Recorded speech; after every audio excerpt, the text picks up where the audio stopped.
Me llamo Javier Mendoza. Aunque en los archivos encriptados de la DEA, en los expedientes sellados y polvorientos del Asiedo y en la sentencia federal que me está pudriendo lentamente en esta caja de concreto, figuro bajo el alias de El Sacristán. Tengo 48 años, aunque siento que he vivido 200, cada uno de ellos en el infierno. Durante una década que se sintió como una eternidad de plomo, sangre y rezos blasfemos. Fui el consejero espiritual, el confesor, el estratega moral y, en última instancia, el arquitecto ideológico de Nazario Moreno González, el Chayo, el autoproclamado Mesías y fundador de la familia michoacana, esa hidra que luego mutaría en su versión más fanática, teocrática y sanguinaria, los Caballeros Templarios. Hoy, desde el silencio aplastante, absoluto y antiséptico de la prisión de máxima seguridad ADX Florence, en Colorado. Este sepulcro para hombres vivos donde cumplo 3 cadenas perpetuas consecutivas. He decidido romper el último y más sagrado de mis votos. No el de castidad.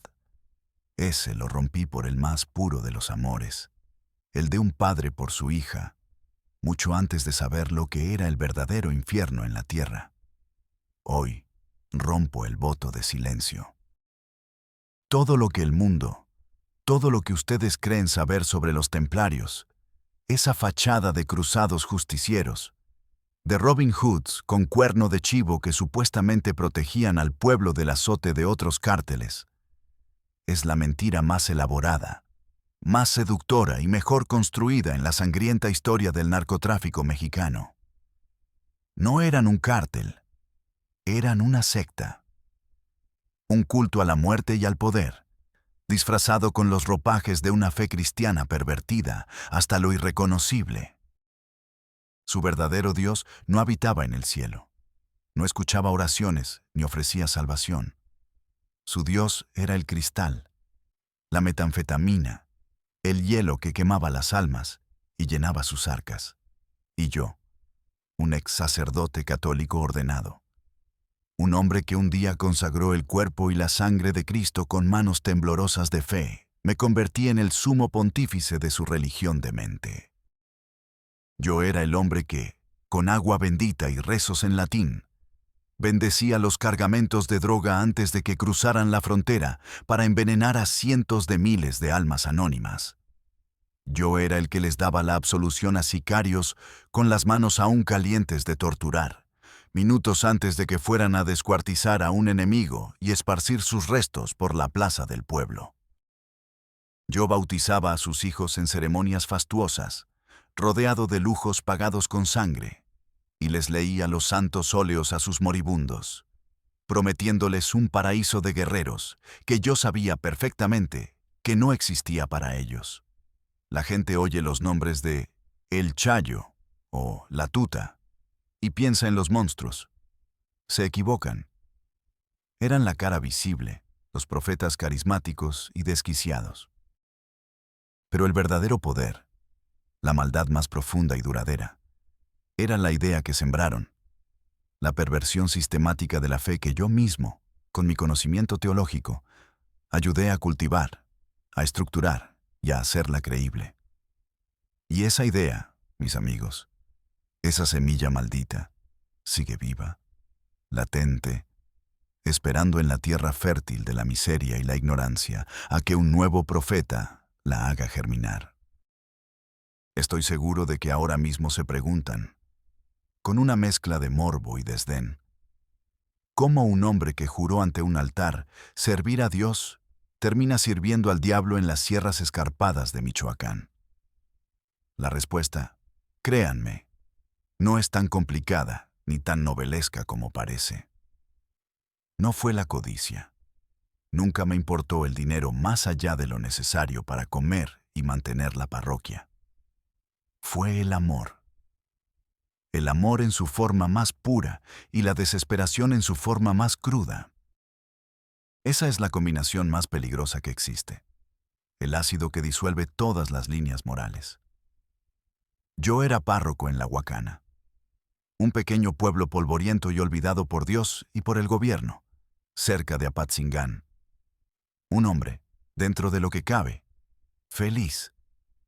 Mi vida era un ciclo predecible y reconfortante. La misa de la mañana, las visitas a los enfermos, las clases de catecismo. Tenía mi fe, que en aquel entonces era un pilar sólido, y mi comunidad, que me respetaba. Y tenía a mi hija, Sofía. Sí, mi hija. No era un secreto vergonzoso. Todos en el pueblo conocían la historia. Elena, su madre, una joven y brillante maestra que había llegado al pueblo huyendo de un mal amor en la ciudad, murió en el parto, dejándome el regalo más grande y la responsabilidad más pesada de mi vida. Con el permiso tácito y compasivo del obispo, que entendió mi situación, y la ayuda incansable de mi hermana Marta, la crié. Sofía era mi luz, mi ancla a este mundo, la prueba viviente de que Dios a veces escribe en renglones muy torcidos. Era mi todo. A los 7 años, esa luz empezó a parpadear peligrosamente. Se cansaba con una facilidad alarmante. Le salían moretones inexplicables en sus pequeñas piernas. Sus encías sangraban. El doctor del centro de salud, un hombre bueno pero superado por la falta de recursos, nos mandó a Morelia. Allí, en un hospital público gris y abarrotado, donde el olor a desinfectante no lograba ocultar el de la desesperanza, llegó el diagnóstico. Leucemia linfoblástica aguda, de alto riesgo. Las palabras del oncólogo fueron un martillazo en el alma, pronunciadas con esa compasión ensayada de quien da malas noticias 10 veces al día. Haga sus últimos meses lo más felices posible, padre. Disfrute el tiempo que le queda. Me negué a aceptar esa sentencia. Me convertí en un experto de la noche a la mañana. Leí todo lo que pude en Internet, moví los pocos contactos que tenía. Había un tratamiento experimental, una terapia de células CAR-T, una luz de esperanza, pero solo estaba disponible en Houston. El costo era astronómico, algo así como $500,000. ¿De dónde iba a sacar yo, un cura de pueblo cuyo único ingreso era la limosna y un pequeño estipendio de la diócesis, esa cantidad de lana? Hice lo único que sabía hacer. Recé. Ayuné hasta sentirme mareado. Me postré ante el sagrario durante noches enteras, suplicando, negociando, exigiéndole un milagro a cada santo del calendario. El silencio del cielo fue mi única y atronadora respuesta. Y entonces, justo cuando la última vela de mi esperanza se estaba consumiendo, cuando ya había empezado a hablar con el dueño de la funeraria del pueblo, el diablo tocó a la puerta de mi casa parroquial. No vino con cuernos ni con olor a azufre.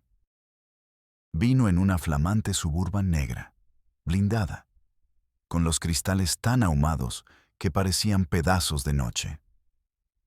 Se bajó un hombre de unos 50 años, vestido con impecables botas de piel de avestruz y una camisa de seda que seguramente costaba más de lo que yo ganaba en un año. Era Rafael Cedeño, el Pantera, uno de los lugartenientes y fundadores de la organización. Habían oído de mi problema. La gente del narco lo sabe todo en esos pueblos. Su red de inteligencia es más eficiente que la del gobierno. Padre Mendoza, dijo con una voz sorprendentemente suave, casi melosa. El patrón, el señor Nazario, admira profundamente a los hombres de fe como usted. Y le duele en el alma ver el sufrimiento de un siervo de Dios. Él quiere ayudar. Lo escuché, paralizado, el corazón latiéndome en la garganta. El tratamiento completo de su hija, los vuelos en avión privado, el mejor hospital de oncología pediátrica, el alojamiento para usted y su hermana en Estados Unidos. Todo está cubierto. No se preocupe por nada. Hizo una pausa dramática, y sus ojos, pequeños y astutos, se clavaron en los míos. Solo le pedimos algo a cambio. Su lealtad, su conocimiento. El señor Nazario está construyendo un nuevo orden, una hermandad para proteger a nuestra gente de los males que la aquejan. Y necesita una guía espiritual. Alguien que entienda la palabra de Dios y nos ayude a interpretarla correctamente para nuestra sagrada misión. Yo no era estúpido. Sabía exactamente lo que significaba. Era un pacto fáustico, una oferta del diablo en persona. Estaba vendiendo mi alma, mi sotana, mi juramento a Dios. Pero entonces miré el pequeño portarretratos que tenía en mi escritorio. La foto de Sofía en su primera comunión. Su sonrisa chimuela, sus ojos llenos de una vida que se estaba apagando día a día por falta de dinero. ¿Qué padre no quemaría el mundo entero? ¿No pactaría con el mismo diablo por salvar a su hijo? En ese instante, mi Dios guardó un silencio que me pareció una traición, y el diablo me susurró la única promesa que importaba. Acepto, dije. Y el sonido de esa palabra fue el de una puerta de hierro cerrándose para siempre detrás de mí. 2 días después, Sofía y mi hermana estaban en un jet privado rumbo a Texas. Y yo, con una sotana limpia en una maleta, estaba en la parte de atrás de esa Suburban blindada, subiendo por las brechas de la sierra rumbo al corazón de las tinieblas. Mi bautismo de fuego en esa nueva vida no fue con un cuerno de chivo en las manos, sino con un rosario. El viaje por la sierra fue largo, en un silencio tenso y espeso. Dejamos atrás los caminos pavimentados y nos adentramos en un laberinto de brechas de tierra roja que solo ellos conocían. El aire se hizo más fresco. Olía a pino, a tierra húmeda y a algo más. Algo salvaje y peligroso. Finalmente, llegamos a un rancho fortificado, escondido en un valle, invisible desde cualquier carretera. Había hombres armados por todas partes, con radios, chalecos antibalas y una mirada de alerta constante que te ponía los pelos de punta. Me llevaron a un patio trasero, una explanada de tierra apisonada donde el sol pegaba con fuerza. En el centro, amarrado con alambre de púas a una silla de plástico, había un hombre. Su rostro era una masa irreconocible de carne hinchada, moratones negruzcos y sangre seca. Solo un ojo permanecía abierto, inyectado en sangre, desorbitado por un terror puro e insondable. El zumbido de las moscas era el único sonido, aparte de sus gemidos ahogados. «Es un zeta», me susurró el pantera. Un halcón que capturamos espiando cerca de una de las cocinas. Y entonces lo vi, saliendo de la casa principal. Nazario Moreno González, el Chayo. No era un hombre físicamente imponente. Era de estatura media, complexión robusta, con un bigote bien recortado y la piel curtida por el sol. Pero sus ojos tenían una intensidad fanática, una convicción mesiánica que te taladraba el alma y te hacía sentir completamente desnudo. Me miró, no como un capo a un subordinado, sino como un profeta a un posible discípulo, evaluándome. «Padre», dijo, y su voz era calmada, casi profesoral, lo que la hacía aún más aterradora. «Este hombre que ve aquí es el mal. Es la encarnación de la plaga que buscamos erradicar de nuestra tierra sagrada. Va a morir. Es la justicia de Dios, que obra a través de nuestras manos imperfectas». Hizo una pausa, mirando al cielo un instante. «Pero la Biblia nos enseña que hasta el peor de los pecadores merece una oportunidad de arrepentirse en su último momento. Quiero que le dé la confesión, que le dé la extrema unción. Ayúdelo a morir en paz con su Creador. para que su alma no vague eternamente en la oscuridad. A su lado, Servando Gómez, la tuta, un hombre con una energía nerviosa y una sonrisa de tiburón, y otros cabecillas, me observaban en silencio, con los brazos cruzados. Sus rostros eran máscaras de piedra. Era una prueba. Mi primera y más importante prueba. Querían ver si el cura tenía estómago para su tipo de justicia divina, si mi fe era lo suficientemente flexible. El aire estaba cargado. El miedo del hombre en la silla era una entidad física, tan denso que casi se podía tocar y oler. Un hedor a sudor, sangre y orina. «Sofía», pensé. «Esto es por Sofía». Me acerqué, sintiendo docenas de ojos clavados en mi espalda. Mis manos, las mismas que miles de veces habían consagrado la hostia, temblaban de una forma que no podía controlar. Me arrodillé en la tierra polvorienta junto a él. «Hijo mío», susurré, la voz pastosa. «Dios es misericordioso». Le susurré las palabras del rito. «El ego te absolvo a peccatis tuis, in nomine Patris, et Filii, et Spiritus Sancti». Él no podía hablar. Su mandíbula estaba dislocada. Solo emitía un gemido ahogado, un sollozo gutural. Un hilo de baba y sangre le corría por la comisura de los labios. Cuando terminé con la absolución y la unción de los enfermos, usando aceite de oliva que alguien me trajo en un pequeño cuenco de barro, me levanté y asentí lentamente hacia Nazario, con el rostro impasible. Él me devolvió una sonrisa torcida, una mueca de aprobación.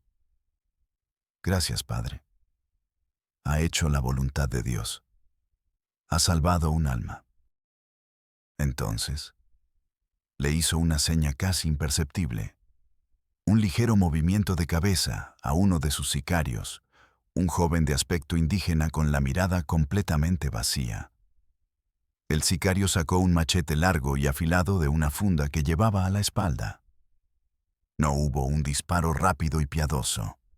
Fue lento. Fue brutal. Fue un acto de carnicería calculado para aterrorizar. Y yo me quedé ahí, plantado, paralizado, mientras el sonido sordo y húmedo de los golpes y los gritos ahogados llenaban el aire de la tarde. No aparté la vista. Me obligué a mirar. Era parte del ritual, parte de mi iniciación. Esa noche no pude dormir. Las palabras de la absolución se repetían en mi cabeza como un eco enloquecedor, mezcladas con el sonido del machete contra la carne y los huesos. Había cruzado una línea invisible pero absoluta. Ya no era un pastor de almas.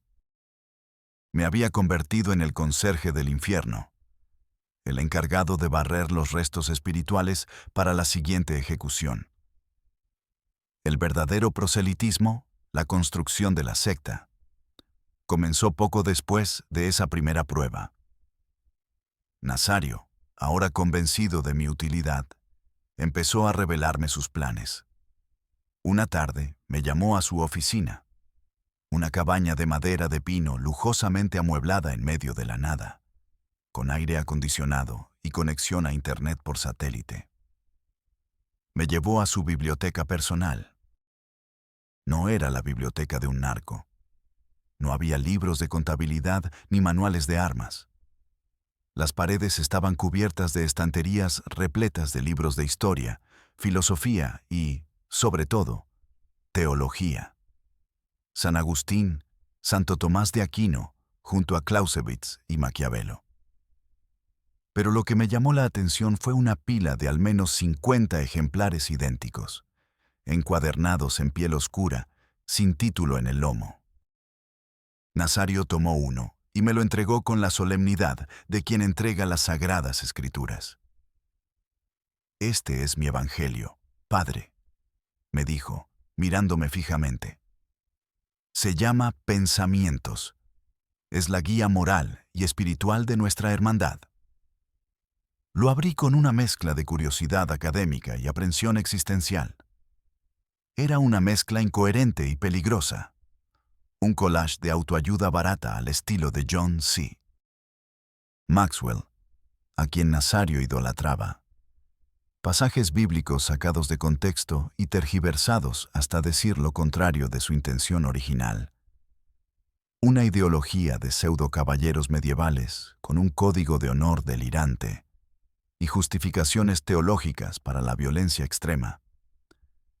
Citaba frases como: "El guerrero templario no mata, ejecuta la justicia divina en nombre del pueblo", o "La debilidad es un pecado contra el Creador, pues nos hace vulnerables al mal". Era, sin lugar a dudas, el manual de operaciones de un culto. En ese momento lo comprendí. Nazario no se veía a sí mismo como un simple narcotraficante. Se creía un profeta, un elegido, el nuevo Mesías para Michoacán. Y su producto más valioso no era el cristal, era la fe. Una fe retorcida y a la medida, que ofrecía un propósito, una identidad y una justificación moral a miles de jóvenes sin futuro, a campesinos olvidados por el gobierno, a hombres violentos que ahora podían creerse soldados de Dios. Mi trabajo, mi maldito trabajo, era darle a esa locura un barniz de legitimidad teológica. Yo era el erudito que podía conectar sus delirios con la tradición cristiana, citar a los padres de la iglesia para justificar una decapitación. Empecé a oficiar misas para los miembros del cártel y sus familias. No en iglesias, por supuesto. Las celebrábamos en ranchos, en claros de la sierra, en bodegas, con altares improvisados en la batea de una camioneta de lujo. Usaba mis ornamentos, mi cáliz de plata, todo el ritual, para darles una sensación de normalidad y santidad a sus vidas de crimen. Bautizaba a los hijos recién nacidos de los sicarios, los mismos hombres que horas antes habían disuelto a alguien en ácido o habían colgado a un rival de un puente.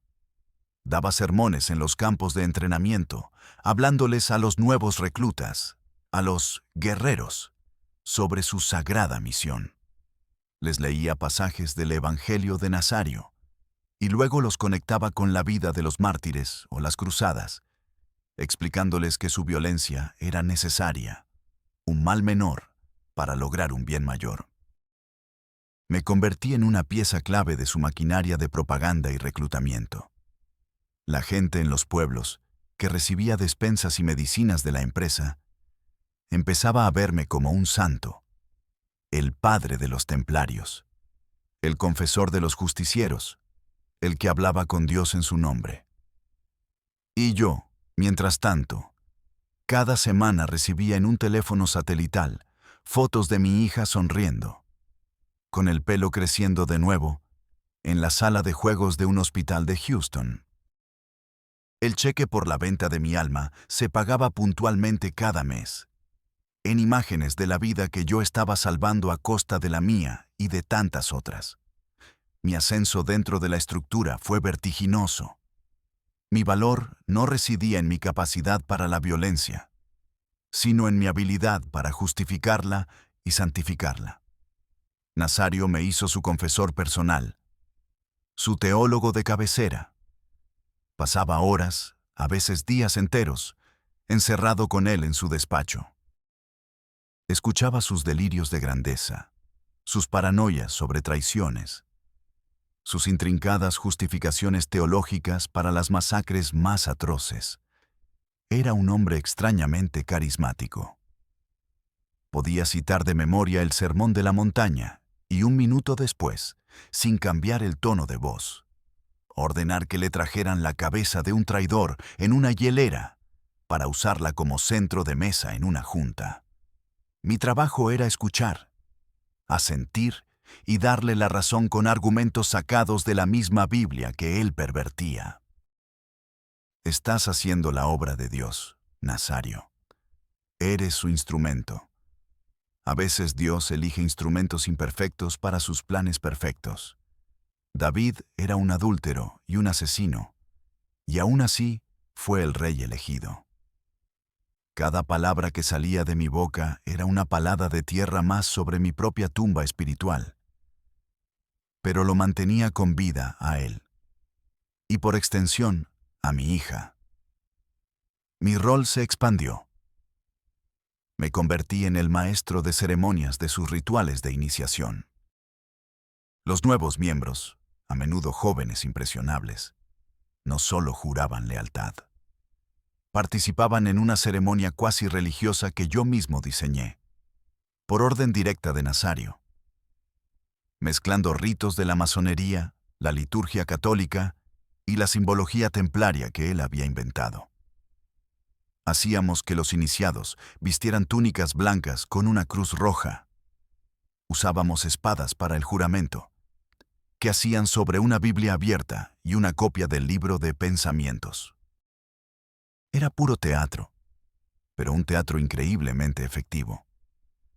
Hacía que esos jóvenes se sintieran parte de algo más grande que ellos mismos, una élite sagrada, una orden de caballería moderna. Les daba un propósito que trascendía el dinero fácil y el poder bruto. Mi utilidad, sin embargo, pronto se volvió más práctica.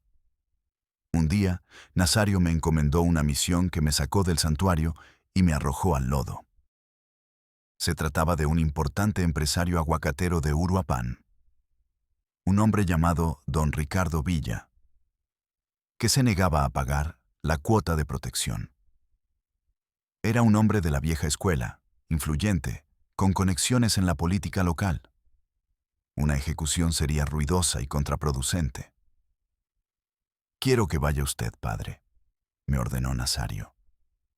Él es un hombre católico, va a misa todos los domingos. Hable con él, no como un cobrador.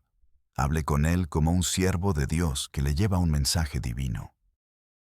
Hágale entender que su prosperidad es una bendición y que las bendiciones deben compartirse con la comunidad que nosotros protegemos. Fui a su casa, una hacienda amurallada, escoltado por 2 sicarios que se quedaron en la camioneta, fuera de la vista. Me recibió en su despacho, un cuarto lujoso con muebles de caoba y olor a tabaco caro. Era un hombre corpulento, de unos 60 años, con una mirada desafiante. Le hablé con calma, usando el tono pastoral que tan bien conocía.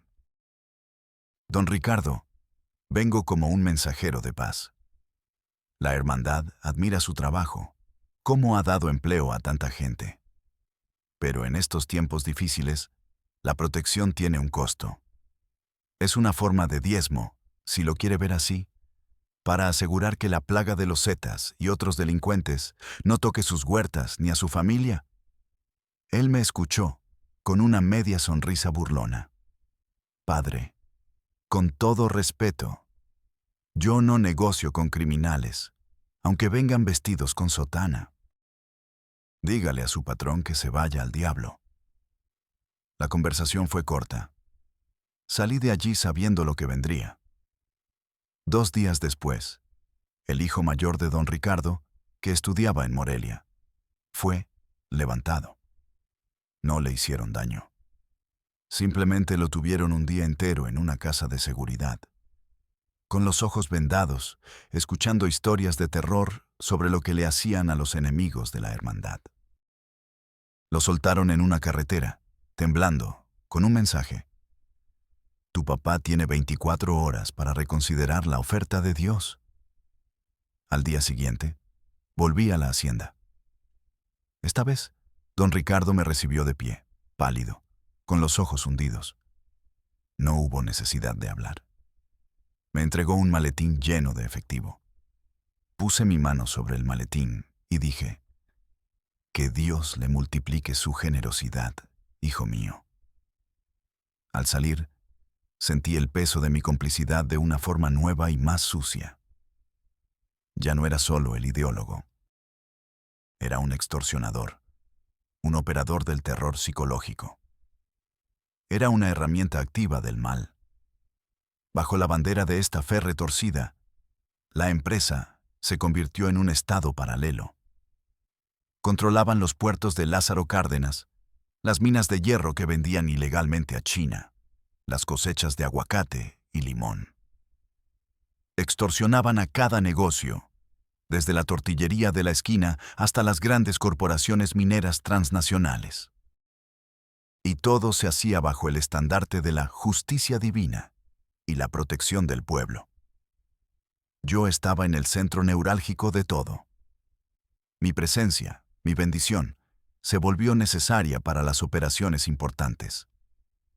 Bendecía los cargamentos de armas nuevas que llegaban de la frontera, pidiendo a Dios que guiara las balas hacia los enemigos de la fe.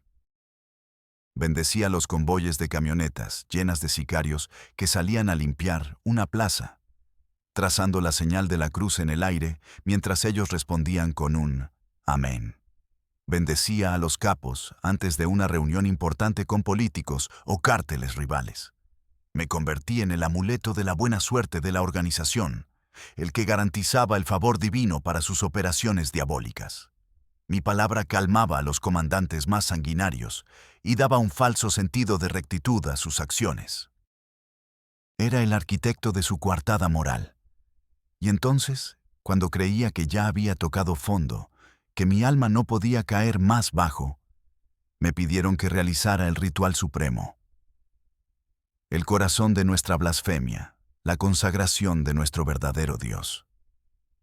El lugar era un laboratorio clandestino, una cocina de tamaño industrial, escondida en lo más profundo de la sierra de Tumbiscatío. Un sitio al que solo se podía llegar en helicóptero o tras horas de camino en un vehículo todoterreno, pasando por múltiples retenes de hombres armados que se comunicaban por radio con claves indescifrables. El viaje en helicóptero sobre el mar verde de la sierra fue tenso. A mi lado, la tuta iba masticando chicle, inquieto. «Hoy es un gran día, padre», me dijo. «Hoy vamos a bautizar el producto, para que vaya protegido». El aire al bajar del helicóptero apestaba. Era un olor dulzón y corrosivo. Una mezcla de amoníaco, éter y otros precursores químicos que se te pegaba en la garganta y en la ropa. Un olor que nunca he podido olvidar. Dentro de una nave industrial, mal iluminada por focos amarillentos que colgaban del techo, había una visión infernal. Decenas de cocineros con máscaras de gas y trajes protectores se movían como fantasmas entre tanques de reacción, bidones y mesas de metal. El zumbido de los generadores y extractores de aire era constante. Y sobre cientos de tarimas, apilados en orden casi militar, había miles de paquetes rectangulares envueltos en plástico y cinta canela. Kilos y kilos de cristal.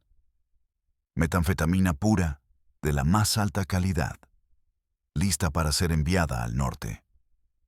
En el centro exacto de aquel almacén, en un espacio que habían despejado, habían montado un altar.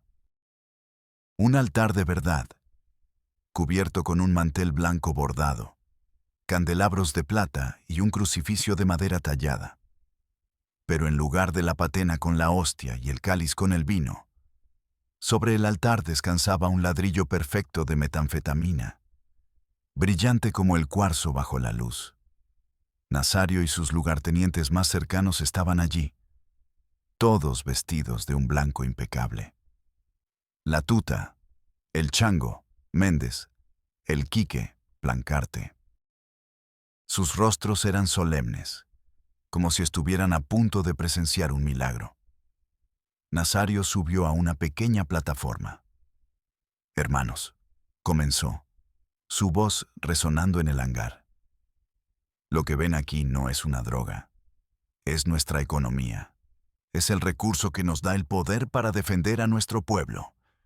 Cada gramo de este producto sagrado que llega al otro lado es un golpe a nuestros enemigos. Es el diezmo que los gringos nos pagan por su propia debilidad». Hubo un murmullo de aprobación. Entonces me miró. Uno de sus ayudantes me entregó una estola morada y un hisopo de plata. «Padre», dijo Nazario, y su voz resonó con una solemnidad aterradora. Este es el fruto de nuestro trabajo. Es el pan que alimenta a nuestras familias y el recurso que financia nuestra justa lucha contra los infieles. Pero como todo lo que hacemos, necesita la bendición de Dios para que llegue seguro a su destino y cumpla su propósito. Me quedé helado. Mi sangre se convirtió en hielo. Una cosa era bendecir hombres, por muy asesinos que fueran. Otra, muy distinta, era bendecir el veneno mismo, consagrar el instrumento de la destrucción de miles, quizás millones de vidas. Miré sus caras. Sus ojos brillaban con un fervor fanático. No había espacio para la duda. Negarse era una sentencia de muerte. Con manos que no sentía como mías, tomé el acetre con el agua bendita. Mi pulso martilleaba en mis oídos. Empecé a recitar la oración de bendición en latín, la misma que usaba para bendecir una casa nueva. Benedic, Domine, creaturam istam. Mi voz sonaba hueca, ajena, mientras caminaba entre las hileras de droga, esparciendo gotas de agua bendita. Mi mente se rebeló. Vi imágenes de mi antigua vida. Un bautizo. El agua cayendo sobre la frente de un bebé inocente. Y ahora, el mismo gesto, el mismo ritual, profanado para consagrar la muerte. Sentí una náusea profunda, un vértigo espiritual. El olor a incienso que habían encendido en un brasero se mezclaba con el hedor de los precursores químicos, creando un perfume nauseabundo y sacrílego. Era la misa negra definitiva. Cuando terminé, un silencio denso, casi religioso, llenó el lugar. Nazario se acercó, puso una mano pesada en mi hombro y dijo con voz profunda: Amén. Ahora es producto sagrado, protegido por el Altísimo. Y todos los presentes, sicarios, cocineros, capos, respondieron a coro: Amén. En ese preciso momento, supe que mi alma, si es que aún tenía una, se había hecho añicos para siempre. El punto de quiebre, el evento que finalmente hizo que el último vestigio de mi conciencia se revelara. No fue la droga, ni los decapitados, ni la extorsión. Fue por los niños. La guerra contra los zetas y luego contra los grupos de autodefensa se había vuelto más salvaje, más desesperada. Necesitaban más soldados, más cuerpos para poner en la línea de fuego, más carne de cañón. Y empezaron a reclutar a la fuerza a niños de los pueblos más pobres, huérfanos, hijos de adictos, niños que apenas sabían leer y escribir, pero que aprendieron a desarmar y armar un rifle de asalto antes que a resolver una ecuación. Les daban un cuerno de chivo que era casi más grande que ellos, un apodo de guerra y una dosis diaria de cristal para darles valor y quitarles el sueño. Una tarde, me llevaron a uno de los campos de entrenamiento improvisados en la sierra. Había una fila de unos 20 chicos. El más grande no tendría más de 15 años. El más pequeño, calculé, unos 12. Sus caras eran una mezcla desgarradora de miedo infantil y una arrogancia mal aprendida. La máscara que se ponían para sobrevivir. Padre, me dijo uno de los comandantes, un hombre apodado El Caimán, un sádico conocido por su brutalidad, con una sonrisa que no llegaba a sus ojos muertos. Estos son los nuevos cachorros. Mañana tienen su primer jale de verdad. Van a reventar una casa de halcones en Uruapan. Necesitan su bendición para que Dios los proteja en el combate. Me quedé mirándolos, uno por uno. Vi sus ojos asustados, sus ropas gastadas, la forma en que sus pequeños cuerpos temblaban bajo el peso de los rifles y los chalecos que les quedaban enormes. Y entonces, mis ojos se cruzaron con los de uno de ellos, un niño especialmente flaco, con una mirada perdida y el terror grabado en su rostro. Y en él, en su inocencia a punto de ser destrozada, vi a mi Sofía. Vi la misma vulnerabilidad, la misma pureza que yo había vendido mi alma para proteger. Se me revolvió el estómago. Un monólogo silencioso y febril estalló en mi cabeza. Míralos, son solo niños. Ese de ahí no puede ser mayor que Sofía cuando empezó esta pesadilla. ¿Qué estoy haciendo? ¿Para qué? Ella está a salvo, está viva. Pero, ¿a qué costo? ¿A costa de un océano de sangre? ¿A costa de una generación de niños perdidos, convertidos en monstruos antes de ser hombres?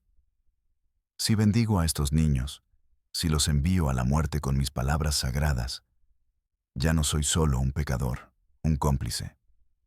Soy un monstruo que devora niños. Soy Herodes. De esto no hay vuelta atrás.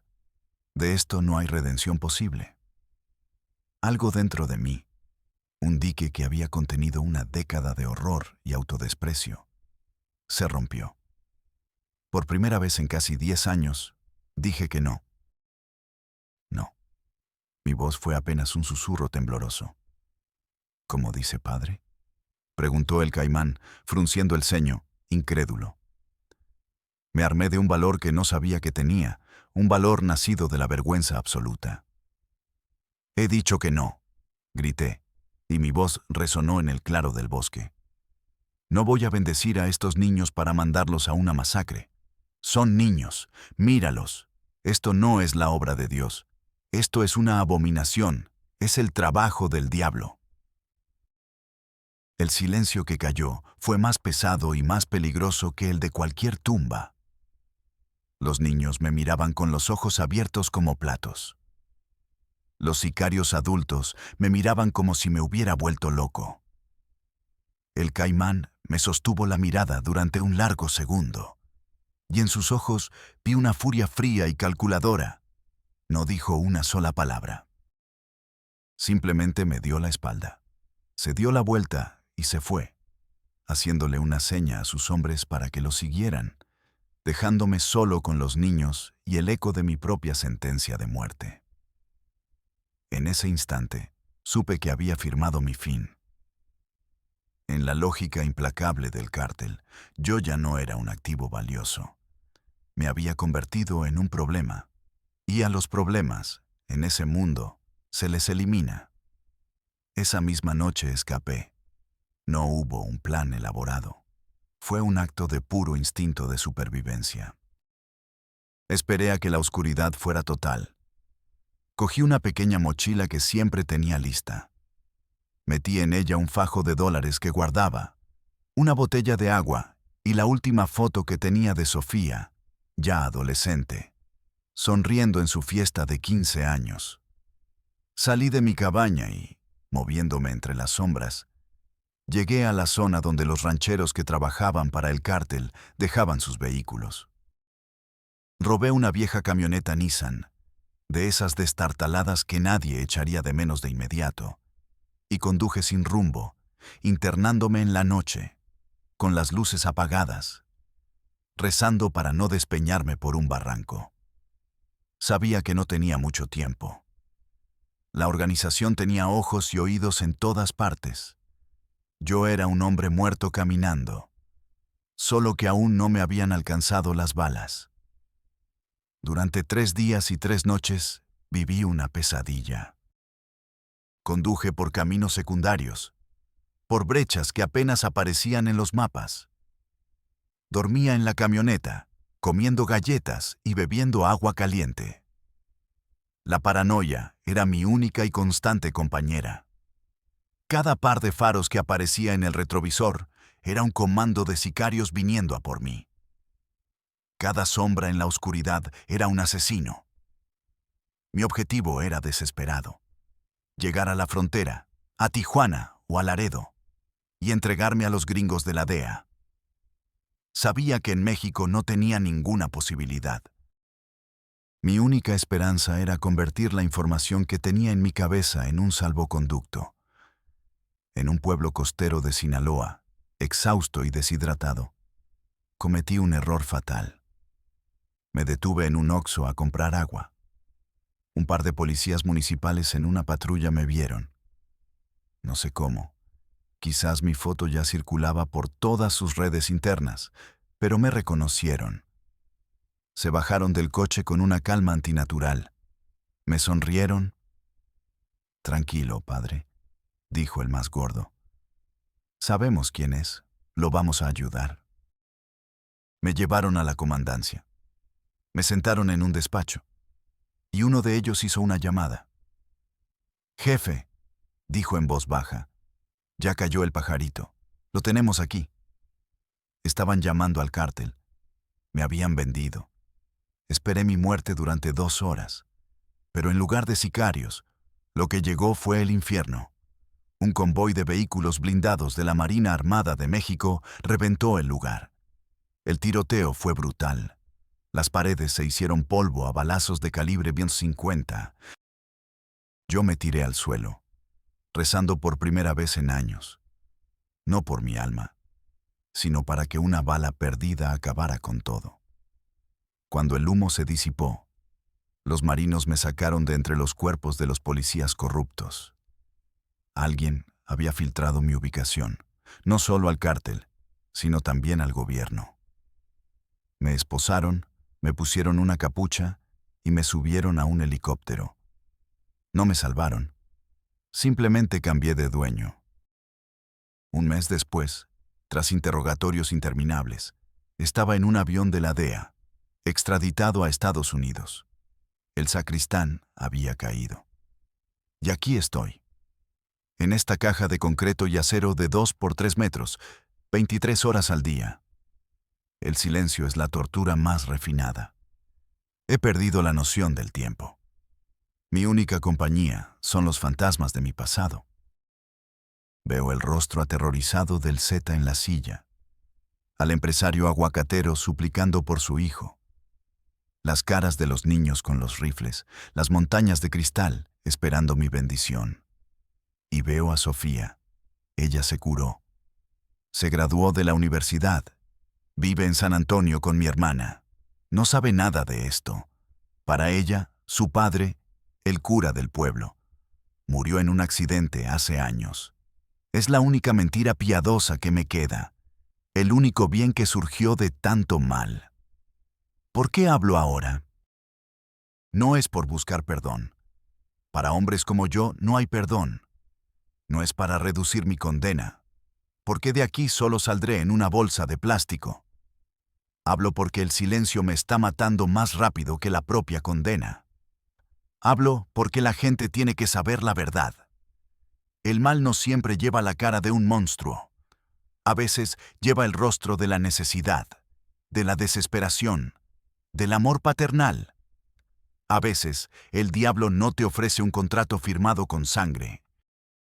Te ofrece la cura para tu hija, la promesa de un propósito en una vida vacía. Yo caí en esa trampa, y al hacerlo, ayudé a construir un monstruo.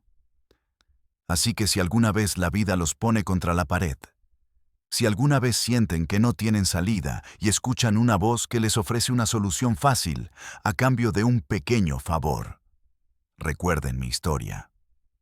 Recuerden al cura que bendecía veneno. El camino al infierno está pavimentado con buenas intenciones y con la desesperación de un padre. Y una vez que das el primer paso, ya no hay vuelta atrás. Créanme, lo sé, porque yo sigo caminando por ese camino, aquí, en el silencio de esta tumba de concreto. Y desde aquí, se los juro, no hay salida.